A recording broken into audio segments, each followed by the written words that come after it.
हुजूर जी और बाबा जी की प्यार भरी सात संगत जी राधा स्वामी जी। पहला सवाल। एक संगत ने सवाल किया, बाबा जी, महाराज जी अक्सर कहा करते थे कि परिवार से ज्यादा मोह नहीं रखना चाहिए, क्योंकि यही मोह आगे चलकर दुख देता है। तो फिर हम परिवार से प्रेम कैसे करें?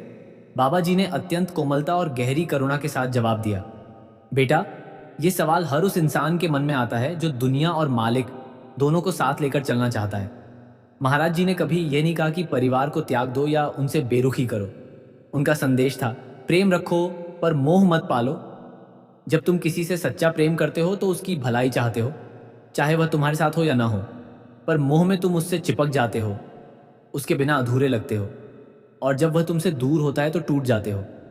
महाराज जी यही समझाना चाहते थे, परिवार के प्रति अपने कर्तव्य पूरे करो, उनका ध्यान रखो, उनकी सेवा करो, उन्हें खुश रखो, पर अपनी आत्मा को उनमें मत बांधो, क्योंकि आत्मा तो मालिक की है और मालिक तो सबका है। जब तुम इस संतुलन को समझ लेते हो तो न तो परिवार में उलझते हो, न ही उनसे दूर भागते हो। तुम बस अपने कर्म करते हो और मालिक को याद करते हो। यही जीवन का सच्चा सुख है। तो प्रेम करो, पर उस प्रेम में मालिक को भी शामिल रखो। तभी वह प्रेम शुद्ध होता है, मोह नहीं। दूसरा सवाल। एक लड़की ने सवाल किया, बाबा जी, मैं सेवा करती हूँ, सत्संग जाती हूँ, लेकिन मेरे माता पिता धीरे धीरे इस राह से दूर हो रहे हैं। मुझे बहुत दुख होता है। आप उनका हाथ थामे रखना, उन्हें अपने से अलग मत होने देना। बाबा जी ने उस लड़की की ओर ममता भरी नजरों से देखते हुए कहा, बेटा, तुम्हारा यह दुख तुम्हारे प्यार को दिखाता है, और यह प्यार बहुत अनमोल है। पर एक बात समझ लो, तुम उन्हें जितना समझाओगी, हो सकता है वे उतना ही दूर हो जाएं। क्योंकि जब कोई बात जबरदस्ती समझाई जाती है तो मन विद्रोह करता है। इसका उपाय है उदाहरण बनना। तुम उन्हें यह मत बताओ कि यह राह क्या है, उन्हें दिखाओ कि इस राह पर चलने वाली बेटी कितनी शांत, कितनी धैर्यवान, कितनी प्रेमयी हो गई है। जब वे देखेंगे कि तुम बिना गुस्से के, बिना चिड़चिड़ाहट के हर काम को प्रेम से कर रही हो, देता जितनी, तो वे सोचेंगे, यह बदलाव कहां से आया। तब तुम्हें समझाना नहीं पड़ेगा, वे स्वयं पूछेंगे, बेटा, हमें भी इस राह पर ले चलो। तुम बस उनके लिए दुआ करो, उनका सम्मान करो, और अपने सिमरन में उन्हें याद करो। मालिक करुणा करेगा और एक दिन वे स्वयं इस राह पर आ जाएंगे। तीसरा सवाल। उसी लड़की ने फिर पूछा, बाबा जी, मेरी मम्मी आज भी नजर लगना, अपशकुन, कुछ काम करने से नुकसान होना, ऐसी बातें मानती हैं। क्या इनमें कोई सच्चाई है? बाबा जी ने धैर्य और विवेक से भरा उत्तर दिया, बेटा, हर पीढ़ी की अपनी सोच होती है। जो उन्होंने बचपन से सुना वह उन्हें सच लगता है। तुम्हारी मम्मी की यह धारणा उनके अनुभवों का नतीजा है, और हमें उनके अनुभव का सम्मान करना चाहिए। पर सत्य यह है, इस संसार का संचालन कर्मों से होता है। ना कोई नजर किसी की किस्मत बदल सकती है, ना कोई शकुन किसी का भाग्य लिख सकता है। मालिक ने एक अटल नियम बनाया है, जैसा बोओगे वैसा काटोगे। अगर तुम नाम सिमरन में डटी रहोगी तो ना नजर तुम्हें लगेगी, ना कोई अपशकुन। नाम ही सबसे बड़ा ताबीज है। तुम अपनी मम्मी से उनकी बातों पर बहस मत करो, बल्कि धीरे धीरे उन्हें समझाओ कि मालिक का नाम ही सबसे बड़ी सुरक्षा है। समय के साथ वे स्वयं इस सत्य को पहचान लेंगी। चौथा सवाल। उसी लड़की ने मुस्कुराते हुए कहा, बाबा जी, मेरी मम्मी बहुत स्ट्रांग हैं, आप उन्हें और स्ट्रांग बना देना। बाबा जी हल्के से हंसे और बोले, बेटा, अगर वह पहले से ही इतनी स्ट्रांग हैं और मैं उन्हें और स्ट्रांग कर दूं, तो वह कहीं पूरी दुनिया का बोझ ही ना उठा लें। संगत हंसी। फिर बाबा जी ने गंभीर होकर कहा, बेटा, जो माँ हर दुख, हर परेशानी को बिना किसी से शिकायत किए चुपचाप सह लेती है, वही असली स्ट्रांग होती है। तुम्हारी मम्मी तो पहले से मजबूत हैं, बस उन्हें मालिक से जोड़े रखो और वे और भी मजबूत हो जाएंगी। तुम उनका प्यार और उनकी दुआ को अपनी पूंजी समझो, बाकी मालिक संभालेगा। पांचवा सवाल।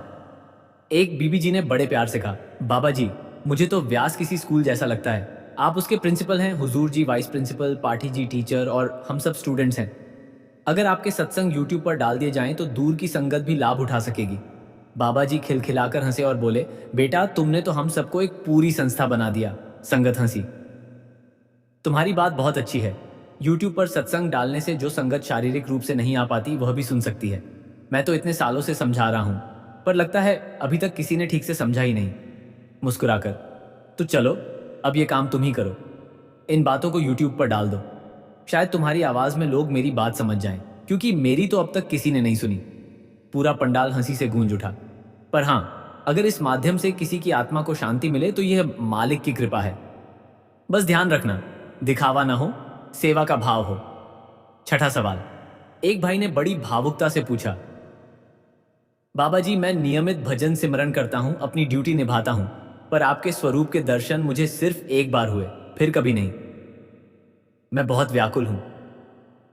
बाबा जी की आंखों में करुणा छलक आई। उन्होंने गहरी सांस ली और बोले, बेटा ये सवाल मुझसे बहुत लोग पूछते हैं और ये उस आत्मा की पुकार है जो मालिक से मिलना चाहती है। पर सत्य समझो, मालिक ने जो कुछ एक बार दे दिया वह कभी वापस नहीं लेता। उसकी कृपा कभी कम नहीं होती। फर्क सिर्फ हमारे ध्यान में आता है। जब तुम अपना ध्यान बाहर कामों, सोचों, दुनिया की भागदौड़ में बैठे बिखेर देते हो तो तुम स्वयं उस अनुभव से दूर हो जाते हो। देखो मैं अब भी तुम्हारे सामने बैठा हूं। अगर तुम अपना मुंह मेरी तरफ से फेर लो और कहो कि बाबा जी चले गए, तो क्या सच में मैं चला गया हूं?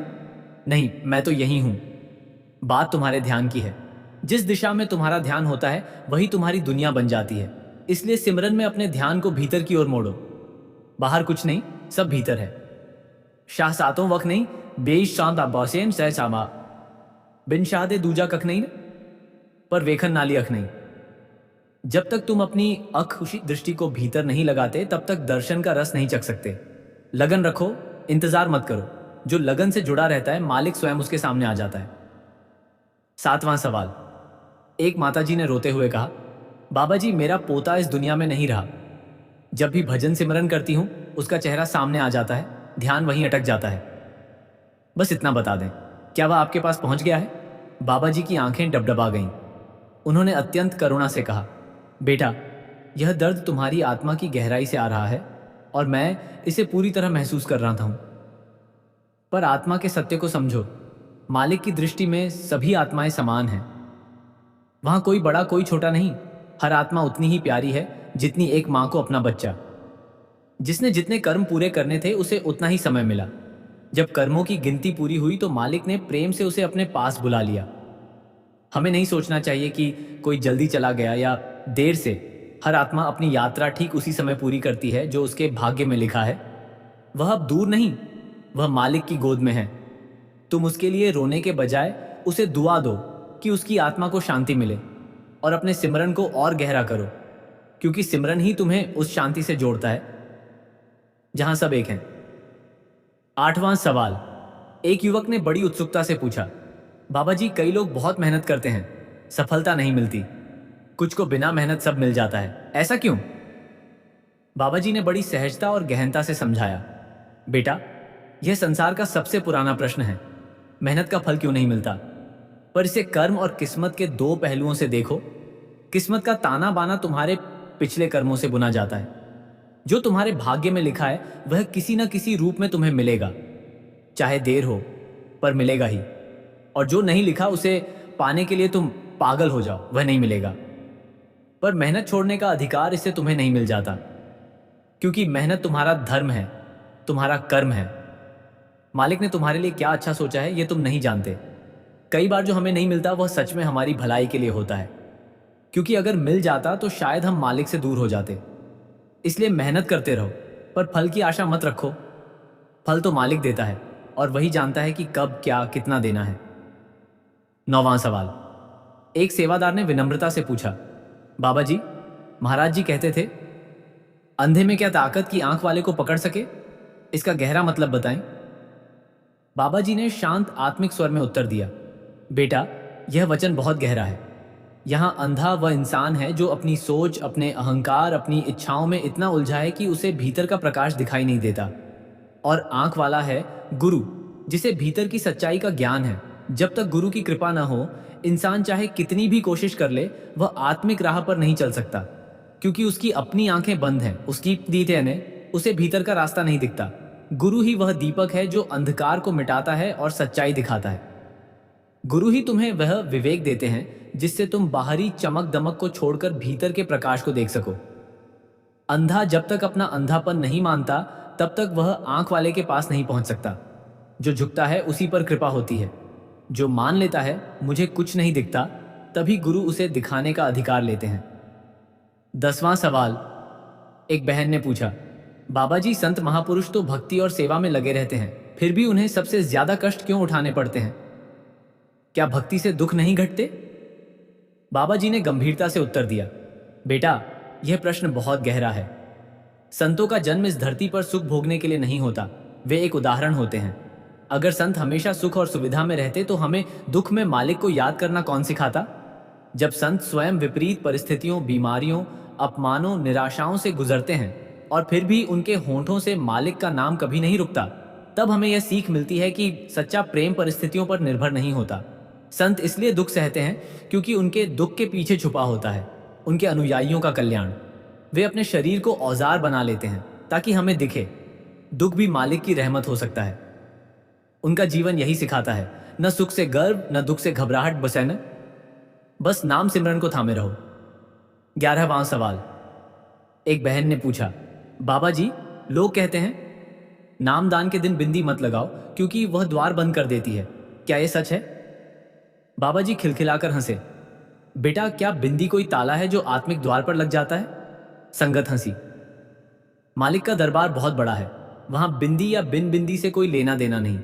मालिक तो तुम्हारी नीयत देखता है, तुम कितनी श्रद्धा, प्रेम, समर्पण के साथ आए हो। बिंदी तुम्हारी व्यक्तिगत पसंद है, इसका आध्यात्मिकता से कोई संबंध नहीं। भक्ति भीतर की है, बाहरी चीजों से मालिक से जुड़ाव नहीं बनता। बल्कि अगर बिंदी को लेकर तुम्हारा मन अशांत हो रहा है तो इसे उतार दो, क्योंकि भक्ति का मूल है मन की शांति। याद रखो, मालिक उसे देखता है जो दिल से झुकता है, न कि माथे से। 12वां सवाल। एक बीवी ने आंखों में नमी लिए पूछा, बाबा जी, अगर बिना योजना के गर्भ ठहर जाए और 1.5-2 महीने का बच्चा हो जिसकी धड़कन भी शुरू ना हुई हो और मां गर्भपात करवा ले, तो क्या इससे कर्म बनते हैं? बाबा जी कुछ क्षण मौन रहे, फिर बहुत धीमे, करुणा से भरे स्वर में बोले, बेटा, यह बहुत नाजुक और संवेदनशील विषय है। जीवन मालिक का सबसे अनमोल उपहार है, चाहे वह कितने भी छोटे क्षणों का हो। हर आत्मा अपनी यात्रा तय करने आती है, चाहे 1 दिन की हो या 100 साल की। हम इंसान इतने बुद्धिमान नहीं कि यह तय कर सकें कि कब किस प्राण का आना जाना उचित है। यह निर्णय पूरी तरह मालिक के हाथ में है। हाँ, परिस्थितियां बहुत कठिन होती हैं और उनमें इंसान भावनाओं से भर जाता है, पर जितना हो सके प्राकृतिक रूप से मालिक की रजा को स्वीकार करना चाहिए। जो अपनी इच्छा से जीवन के ऐसे फैसले करता है, उसे कर्मों का फल भोगना पड़ता है। बेहतर है इस विषय को मालिक की मर्जी पर छोड़ देना और हर जीवन को उसकी ओर से आया वरदान मानना। 13वां सवाल। एक भाई ने सादगी से पूछा, बाबा जी, हम योजनाएं बनाते हैं, हालात नहीं चलते, बात टूट जाते हैं, क्या करें? बाबा जी ने बड़ी शांति से कहा, बेटा, अगर हर इंसान की योजना पूरी होने लगे तो दुनिया में अराजकता मच जाए। सबकी अपनी अलग योजनाएं हैं, इसलिए मालिक हमारी असली भलाई के लिए सब करता है, न कि हमारी चाहत के लिए। वह हमारी क्षमता, जरूरत, आत्मा की पुकार को हमसे बेहतर जानता है। हम कोशिश कर सकते हैं, यह हमारा धर्म है, पर नतीजा उसके हाथ में है। तेरा भाड़ा मीठा लागे, जो मालिक करता है वह मीठा ही होता है, भले शुरू में कड़वा लगे। जब हम इस भाव में आ जाते हैं तो हर विफलता भी एक मौका बन जाती है, भीतर झांकने का, मालिक की करुणा को समझने का। 14वां सवाल। एक भाई ने आंखों में आंसू भरकर कहा, बाबा जी, मैं हर शनिवार मां को सत्संग लेकर आता था। इस बार रास्ते में ही उनका देहांत हो गया। मैं उन्हें सत्संग तक नहीं पहुंचा सका, बहुत दुख है। बाबा जी ने करुणा से देखा और कहा, बेटा, माँ बाप का साया सबसे बड़ा सुख है, पर जिसे मालिक अपने पास बुलाना चाहता है उसे कोई नहीं रोक सकता। वे अपनी चीज वापस ले गए, इससे बड़ी कोई बात नहीं। तुम उन्हें सत्संग तक नहीं पहुंचा सके, पर तुम उनके साथ मालिक के नाम की यात्रा पर थे, वह भी एक सत्संग ही था। तुमने उनकी सेवा जीवन भर की, यह कोई कमी नहीं, तुम्हारी पूर्णता है। अब तुम अपनी करुणा को गहरा करो और अपनी माँ के लिए दुआ करो कि उनकी आत्मा को शांति मिले। इंसानों का आना जाना इस दुनिया का नियम है, पर नाम सिमरन की डोर कभी नहीं टूटती। उनकी याद को दुख में मत बदलो, उसे प्रेरणा बनाओ। वे जहां भी हैं, तुम उनके नाम को भजते रहो, यही सच्ची श्रद्धांजलि है। 15वां सवाल। एक युवक ने पूछा, बाबा जी, मेरा दोस्त मांसाहारी है, मैं समझाता हूं, नहीं मानता, क्या साथ छोड़ दूं? बाबा जी ने धैर्य से समझाया, बेटा, किसी पर अपने विचार मत थोपो। जैसे तुम चाहते हो कि कोई तुम्हारी सोच का आदर करे, वैसे तुम भी दूसरों की सोच का आदर करो। अगर वह तुम्हें मांस खाने के लिए मजबूर करता तो तुम्हें बुरा लगता, वैसे ही तुम भी उसे मजबूर मत करो। हर इंसान की अपनी यात्रा, अपने कर्म हैं। तुम्हारा काम है अपने मार्ग पर स्थिर रहना, अपने सिमरन को मजबूत रखना। दोस्ती तोड़ना आसान है, पर अपने अच्छे कर्मों से उसे बदलना बहुत बड़ी सेवा है। बस ध्यान रखो, उसके साथ रहते हुए तुम्हारे सिद्धांतों पर कोई आंच ना आए। 16वां सवाल। उसी युवक ने पूछा, बाबा जी मेरा दोस्त कहता है दहेज लेना क्या सही है? बाबा जी ने दृढ़ और गंभीर स्वर में कहा, बेटा, लड़के वालों को कभी दहेज मांगने का अधिकार नहीं है। शादी दो आत्माओं का पवित्र मिलन है, सौदा नहीं। अगर कोई पिता अपनी बेटी को प्रेम से कुछ देना चाहे तो वह उसका स्नेह है, पर अपेक्षा या जबरदस्ती नहीं होनी चाहिए। असली सम्मान उस कमाई में है जो अपने पसीने और मेहनत से मिली हो। मुफ्त की चीज की इंसान कभी कदर नहीं करता। दहेज के चलते कितने घर तबाह हुए, कितनी बेटियां बेइज्जत हुई, ये सबको पता है। मालिक ने ईमानदारी और सादगी का रास्ता दिखाया है, उसी रास्ते पर चलो। 17वां सवाल। एक भाई ने पूछा, सिमरन में यूट्यूब वीडियो का ध्यान आता है, क्या करूं? बाबा जी मुस्कुराए, बेटा, यह प्रेम का लक्षण है, पर एक सत्य समझो, तस्वीरें, वीडियो, फोटो, ये बाहरी सहारे हैं, मंजिल नहीं। जब सिमरन गहरा होता है तो इन बाहरी रूपों से हटकर भीतर की शांति में उतरना पड़ता है। जैसे नाव किनारे को छोड़कर गहरे पानी में जाती है, वैसे ही तुम भी उस दृश्य को आने दो, पर उसमें उलझो मत, बस नाम को थामे रहो। देखना, एक दिन वही यूट्यूब दृश्य भीतर के अनुभव में बदल जाएगा और तब तुम समझोगे कि मालिक हर जगह है, बस ध्यान देने की देर है। 18वां सवाल। एक लड़के ने पूछा, मुझे गाना डांस का शौक, माता पिता मानते नहीं, किसकी सुनूं? बाबा जी ने बड़ी समझ से कहा, बेटा, माता पिता ने जिंदगी देखी है, वे तुम्हें अस्थिरता पर जाते देख डरते हैं। इसका मतलब सपना छोड़ दो नहीं, इसका मतलब है अपने सपने को जिम्मेदारी और ईमानदारी के साथ जियो। उन्हें विश्वास दिलाओ, यह केवल शौक नहीं, तुम्हारी मेहनत है। संतुलन बनाओ, कला और जिम्मेदारी दोनों साथ चलें। जब वे देखेंगे कि तुम गंभीर, मेहनती और समझदार हो, तो वे भी तुम्हारा साथ देंगे। धैर्य रखो। 19वां सवाल। एक लड़की ने पूछा, माँ हर बार टेंशन करती है, कैसे रोकें? बाबा जी ने स्नेह से कहा, बेटा, माँ का दिल सबसे कोमल और चिंतित होता है।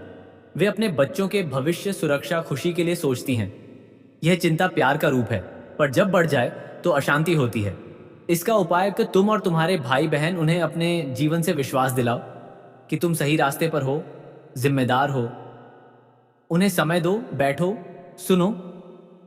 चिंता अकेलेपन से बढ़ती है। धीरे धीरे उन्हें मालिक के नाम का सहारा दो। जो भी होगा मालिक की मर्जी से होगा। तुम स्वयं उनके लिए दुआ करो, उनकी चिंता श्रद्धा और भरोसे में बदल जाएगी। 20वां सवाल। एक भाई ने कहा, बाबा जी, आर्मी में सिलेक्शन करवा दो। बाबा जी मुस्कुराए, बेटा, मैं दुआ कर सकता हूं, पर मेहनत तुम्हारी है, कर्म तुम्हारा है। मालिक उसी की सुनता है जो पूरी जीवटता से लग जाता है। बाकी उसकी मर्जी, जो तुम्हारे लिए उचित होगा वही होगा। 21वां सवाल। एक भाई ने कहा, बाबा जी, दर्शन होते रहें और सिमरन की ताकत मिलती रहे। बाबा जी गंभीरता से बोले, बेटा, सोच अच्छी है, पर लफ्जों से कुछ नहीं होता, बेसुमू करनी से होता है। जब तुम हर परिस्थिति में नाम को पकड़े रहोगे, तभी मालिक की बख्शीश होगी। यह मुफ्त उपहार नहीं, यह तुम्हारी लगन का फल है। दर्शन तब होते हैं जब तुम भीतर से उसके लिए तैयार हो जाते हो। मैं तो बस माध्यम हूं, असली ताकत नाम में है। 22वां सवाल। उसी भाई ने कहा, घर में दिक्कतें हैं सर, सत्संग के लिए टाइम नहीं। बाबा जी ने समझाया, बेटा, दिक्कतें जिंदगी का हिस्सा हैं, ये कभी रुकती नहीं। अगर तुम सत्संग को दिक्कतों के आगे पीछे हटने दोगे तो कभी टाइम नहीं मिलेगा। जैसे शरीर को रोज खाना चाहिए, वैसे आत्मा को रोज नाम सिमरन, 5 मिनट, 10 मिनट, पर नियमितता चाहिए। सत्संग से सकारात्मक ऊर्जा मिलती है जो दिक्कतों से लड़ने की ताकत देती है। बैलेंस बनाओ। 23वां सवाल। एक बहन ने कहा, मुश्किल में सोचती हूँ जब बाबा जी संभाल लेंगे, जब बैठ जाती हूँ। जी सही। बाबा जी ने स्नेह से कहा, बेटा, मालिक पर भरोसा अच्छा है, पर इसका मतलब हाथ पैर छोड़कर बैठना नहीं। मालिक उसी की मदद करता है जो खुद पूरी कोशिश करता है। मेहनत तुम्हारी, बाकी उसकी मर्जी। बिना कोशिश के भरोसा आलस्य है, भक्ति नहीं। मालिक मेहनत करने वालों का साथ देता है। 24वां सवाल। एक भाई ने कहा, दर्शन से राहत मिलती है, बस देते रहो। बाबा जी हंसे, अभी शादी नहीं हुई ना?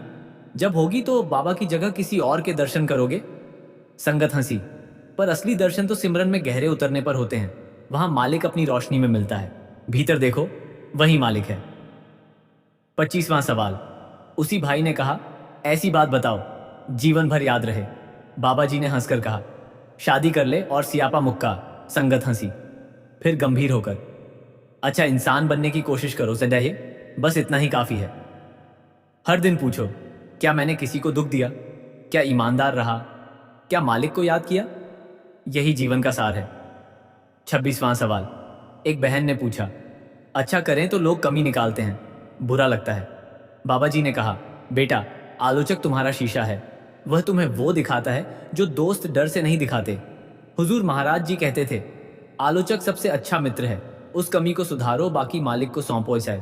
सच्चाई, ईमानदारी, प्रेम, यही तुम्हारा बचाव है। 27वां सवाल। एक बीवी ने पूछा, आज सत्संग में हुजूर जी अकेले आए, आप क्यों नहीं? बाबा जी ने हंसते हुए हुजूर जी को देखा। आप अकेले कब आ गए? हुजूर जी हंसे, मैं कोठी में इंतजार कर रहा था और ये मुझे छोड़कर पंडाल में आ गए। संगत ठाके। 28वां सवाल। एक भाई ने पूछा, गलती हो जाए डर लगता है कहीं दूर ना हो जाऊं। बाबा जी ने प्यार से कहा, बेटा गलती करना इंसान की फितरत है, परफेक्ट कोई नहीं। गलती से सीखो, आगे बढ़ो, पछतावे में मत डूबो। जब तक तुम नाम सिमरन करते हो तुम मालिक के करीब हो, वह अपनी कृपा से तुम्हें खींच लेता है। 29वां सवाल। एक बीवी ने कहा, सरकारी नौकरी, लोग रिश्वत देते हैं, हम मना करते हैं, सही?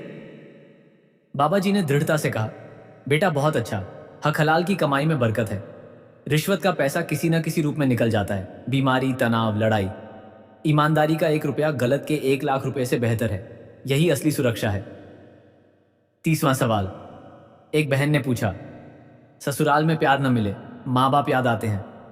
बाबा जी ने कहा, बेटा शादी का मतलब 2 सोचों का मिलन है, उनकी सोच अलग हो सकती है, इसका मतलब वे गलत नहीं। तुम उन्हें समझो, आदर करो, जिम्मेदारी निभाओ, वे भी तुम्हें समझेंगे। माँ बाप की दुआ तुम्हारे साथ है और मालिक को अपनी माँ समझो, वह कभी अकेला नहीं छोड़ता। 31वां सवाल। एक बहन ने कहा, हम 5 बहनें हैं, सब पर दया मेहर रखना। बाबा जी मुस्कुराए, 5 प्यारियां? संगत हंसी। फिर बोले, मालिक की दया सब पर बरसती है, तुम मांगो मत, बस अच्छा बनो, सेवा करो, सिमरन करो, हरि का मालिक खुद बख्शता है। 32वां सवाल। उसी बहन ने कहा, मेरी बहन पायलट बनेगी, बाबा जी का जहाज चलाएगी। बाबा जी हंसे, बीवियों के साथ रहकर मैं अपनी जान जोखिम में नहीं डालूंगा। संगत ठहाके, पर उसे आशीर्वाद, वह ऊंचाइयां छुए और अपने करियर को सेवा का जरिया बनाए। 33वां सवाल। उसी बहन ने कहा, कभी गुस्से में बात कर बैठूं तो सॉरी। बाबा जी ने कहा, बेटा मैं तो आधा हो गया, मुझ पर गुस्सा निकाल लिया करो, बुरा नहीं लगता, बस किसी और पर मत उतारना, मैं भी तो तुम्हारा अपना हूं। 34वां सवाल। एक भाई ने पूछा, प्लानिंग सफल ना हो तो दुख होता है? बाबा जी ने कहा, बेटा अगर सबकी प्लानिंग सफल हो तो तबाही आए, तुम मेहनत करो, जैसे ही होगा या नहीं मालिक की मर्जी था, फल की चिंता छोड़ो, यही सुख है। 35वां सवाल। एक बहन ने पूछा, रिश्तेदार बुरा बर्ताव करें पाई परिवार से कैसे निभाएं? बाबा जी ने कहा, बेटा नजरिए की बात, जो तुम्हें गलत लगे वह उन्हें सही लग सकता है, उन्हें समझो, प्रेम से, धैर्य से दिखाओ, तब संतुलन कैसे बनता है, धीरे धीरे वे भी समझेंगे। 36वां सवाल। एक माता जी ने मासूम अंदाज में कहा, स्मार्ट वॉच सिमरन में उठो कहती है, क्या पाप है? बाबा जी ठहाका लगाकर हंसे, माता जी आपकी वॉच तो सच्ची सत्संगी निकली, आपकी पोल खोल दी। संगत हंसी।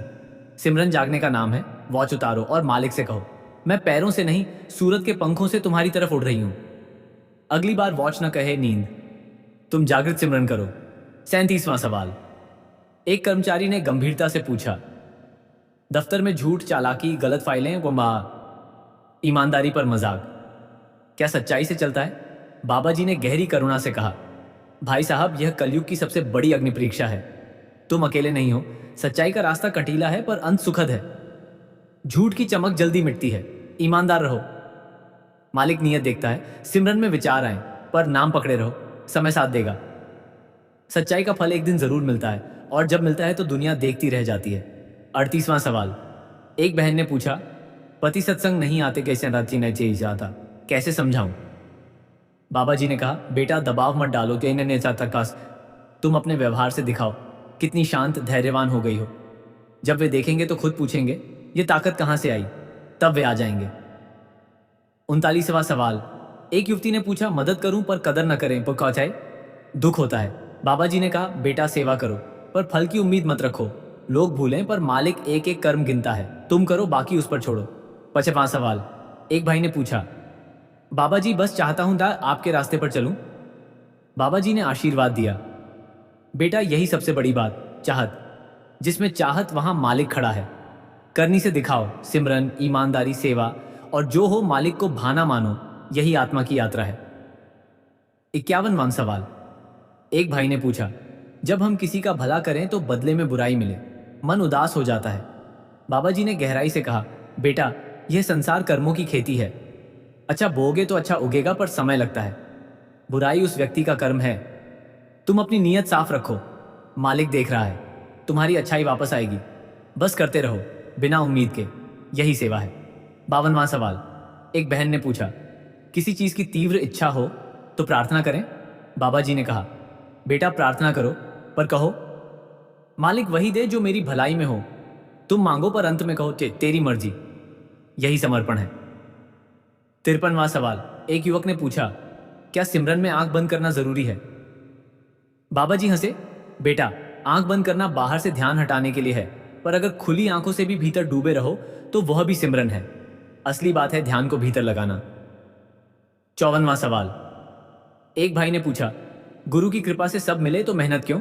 बाबा जी ने स्पष्ट कहा, बेटा गुरु की कृपा नाव है पर चप्पू तुम्हें चलाना है। कृपा राह दिखाती है पर मेहनत तुम्हारी थी। सिमरन, सेवा, यही चप्पू है दौड़ती। दोनों मिलें तो मंजिल जल्दी मिलती है। 55वां सवाल। एक बहन ने आंखों में आंसू ले पूछा, मालिक तक कैसे पहुंचे। बाबा जी का चेहरा दया से दमक उठा, बेटा इसका एक ही उत्तर, नाम सिमरन। मालिक भीतर है, बाहर नहीं। हर सांस में नाम, हर काम में याद, हर दुख सुख में उसकी मर्जी। बस नाम, तुम पहुंच जाओगे। 56वां सवाल। एक संगत ने पूछा, बाबा जी हम कैसे जाने कि मालिक हमसे खुश है। बाबा जी ने कहा, बेटा जब तुम्हारे मन में शांति हो, दूसरों के लिए प्रेम हो और नाम सिमरन बिना जोर जबरदस्ती के आता हो, समझो मालिक खुश है। बाहरी चमक दमक से नहीं, भीतर की शीतलता से पहचानो। 57वां सवाल। एक लड़का ने पूछा, बाबा जी क्या मालिक हमें सजा भी देता है। बाबा जी ने प्यार से कहा, बेटा मालिक सजा नहीं, सीख देता है। जो हमें सुधारने के लिए होता है वह कृपा है। पिता जैसा वह है, कभी डांटता है पर कभी छोड़ता नहीं। 58वां सवाल। एक बीवी ने पूछा, रिश्तों में कड़वाहट हो तो क्या करें। बाबा जी ने कहा, बेटा रिश्ते बगीचे हैं गए, खरपतवार आते हैं कौचाए। धैर्य और प्रेम से उन्हें हटाओगे। सिमरन में उनके लिए दुआ करो, कड़वाहट मिठास में बदलेगी। 59वां सवाल। एक युवती ने पूछा, आत्मविश्वास कैसे बढ़े। बाबा जी ने कहा, बेटा आत्मविश्वास तब बढ़ता है जब तुम जानो मालिक तुम्हारे साथ है, डरे तुम अकेले नहीं। उसका नाम लो, तुम्हारी हिम्मत दोगुनी हो जाएगी। 60वां सवाल। एक भाई ने पूछा, बाबा जी मुझे मंजिल कब मिलेगी। बाबा जी मुस्कुराए, बेटा मंजिल तब मिलती है जब चाह पूरी हो। जब तुम कहो जाए बस नाम, बस मालिक, तब मंजिल तुम्हारी गोद में होती है। जल्दी मत करो, रास्ते का आनंद लो, मंजिल आएगी ही। 61वां सवाल। एक लड़की ने पूछा, हम सेवा में भूल करें तो। बाबा जी ने कहा, बेटा सेवा में भूल होना स्वाभाविक है, मंशा साफ होनी चाहिए, बाकी मालिक देख लेता है। भूल सुधारो पर सेवा मत छोड़ो। 62वां सवाल। एक संगत ने पूछा, बाबा जी मन बहुत चंचल है, कैसे रोकें। बाबा जी ने कहा, बेटा मन बंदर है, उसे रोकना नहीं, उसे नाम की डोर में बांधना है। जितना नाम डोर में डालोगे उतना वह शांत होगा। अभ्यास करो, धीरे धीरे मन रुकेगा। 63वां सवाल।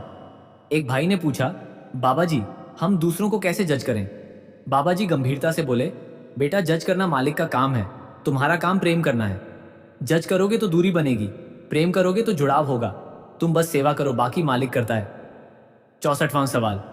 एक बहन ने पूछा, अगर सिमरन में नींद आ जाए। बाबा जी हंसे, बेटा तब तो मालिक समझेगा यह नींद नहीं समाधि है। संगत हंसी, पर सच में सिमरन में शरीर स्थिर पर सूरज जागृत। कोशिश करो जाइए से। यदि नींद आए तो खड़े होकर सिमरन करो। 65वां सवाल। एक माता जी ने अंत में आंखें बंद करके कहा, बाबा जी आशीर्वाद दें, हम मालिक के हो जाएं। बाबा जी ने पूरी संगत की ओर दया भरी नजरों से देखा और बोले, बेटा तुम पहले से ही मालिक के हो, बस उसे याद कर लो। यही मेरा आशीर्वाद है। तुम्हारी हर सांस नाम में, हर काम सेवा में, हर दुख उसकी मर्जी में। बस इतना करो और देखो मालिक तुम्हारे हर कदम पर है। राधा स्वामी जी।